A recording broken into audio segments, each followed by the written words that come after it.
माणिकराव कोकाटे, शेतकऱ्यांच्या डोळ्यातलं जर तुम्हाला पाणी पुसता येत नसेल तर शेतकऱ्यांच्या जखमेवर मीठ चोळायचं काम तुम्ही करू नका. अरे आमच्या शेतकरी बापाचं अवकाळी पावसानं नुकसान झाले. त्या अवकाळी पावसानं नुकसान झाल्यावर त्याच्यासाठी तुम्हाला काय करता येते त्याच्यावर तुम्ही बोलायचं सोडून तुम्ही काय म्हणताय, शेतकरी बापाची कर्जमाफी केल्यावर शेतकरी त्याच्या पोराची लग्न लावतो, साखरपुडा करतो.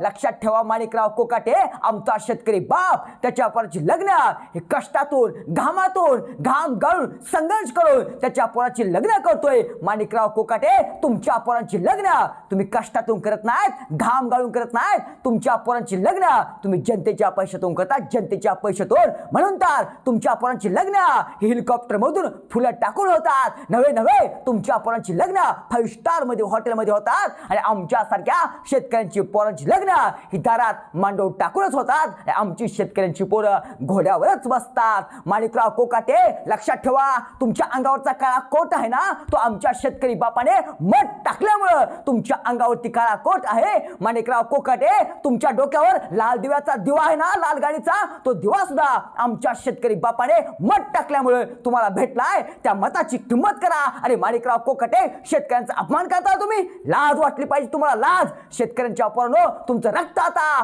पेटून उठा, थंड ठेवू नका. अरे शेतकऱ्यांच्या पोरांनो, आपल्या बापाच्या पुढे आपण जन्म घेतलाय ना, तो कोकाटे शेतकऱ्यांचा अपमान करतोय आणि आमच्या शेतकऱ्यांची पोरं समोर बसून दात करतायत, दात हसतायत. अरे शेतकऱ्यांच्या पोरांनो, स्वाभिमान जिवंत ठेवा. तुमचा स्वाभिमान असेल तर राजकीय लोकांची गुलामी करू नका, चटया उचलू नका, त्यांचे तळ उचलू नका, चहाचे कप उचलू नका. राजकीय पुढाऱ्यांची गुलामी करायची आपल्या पोरांनी आता सोडून दिलं पाहिजे. शेतकऱ्यांच्या पोरांनी आता स्वाभिमानाने जगायला शिकलं पाहिजे. माझे असे जर मंत्री शेतकऱ्यांना बोलत असतील आणि आपण ऐकून घेतोय, आपलीच लोक दाद करतायत, पट्ट्यानो सावध व्हा. स्वाभिमानाने जगायला शिका. शेतकऱ्यांच्या पोरांनो, आता बदलायला शिका. ज्वारीच्या कणसाचा माईक करून शेताच्या बांधावरून आता बोलायला शिका. आणि व्यवस्थेवर बसलेल्या या हरामखोरांना जशास तसे उत्तर द्यायला शिका.